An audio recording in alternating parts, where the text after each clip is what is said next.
गर्भवती महिलेच्या गर्भातील अर्भकाच्या पोटात 4 महिन्याचा गर्भ आढळून आल्याचा प्रकार बुलढाण्यात घडला आहे.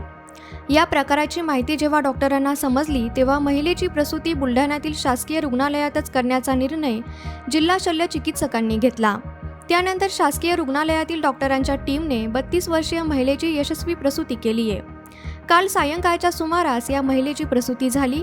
महिलेच्या गर्भात पूर्णतः वाढ झालेल्या बाळाच्या पोटात आणखी एक गर्भ दिसून आल्याने डॉक्टरांसाठी ही प्रसूती आव्हानात्मक होती. या प्रसूती दरम्यान गर्भवती महिला अर्भकाचा जीव वाचवणं महत्त्वाचं होतं. अखेर डॉक्टरांच्या यशस्वी प्रसूतीमुळे नवजात बाळ आणि महिला दोन्ही सुखरूप आहेत. जन्माला आलेलं बाळ 2 किलो 300 ग्रॅम वजनाचं असून त्याला नवजात शिशु विभागात ठेवलंय.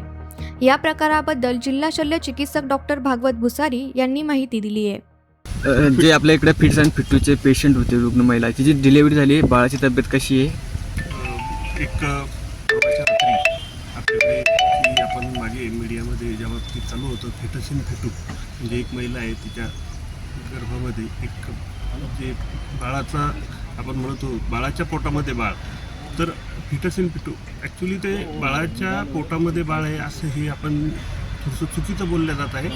ते फिटस इन फिटूचा अर्थ असा होतो की एक ही डेव्हलपमेंटल ॲनोमली आहे आणि या डेव्हलपमेंटल ॲनोमलीच्या माध्यमातून जे काही बाळाच्या पोटामध्ये एक मांसाचा गोळा तयार होतो आहे त्याला आपण फिटस इन फिटू अशा नावाचा संबोधलं जातं आमच्या मेडिकल टर्मिनॉलॉजीमध्ये.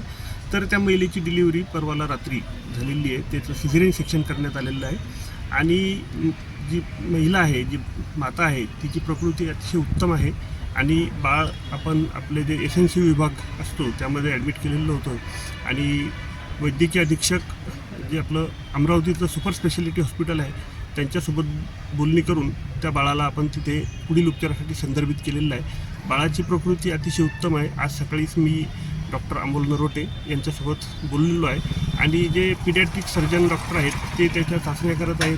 त्याचा आता एक CT स्कॅन केला जाणार आहे आणि जे काही त्याच्या पोटामध्ये एक मांस आहे जो आपण मांसाचा गोळा म्हणतो तर त्याच्यावर शस्त्रक्रिया त्याच्या प्रायमरी तपासण्या झाल्यानंतर करण्यात येईल.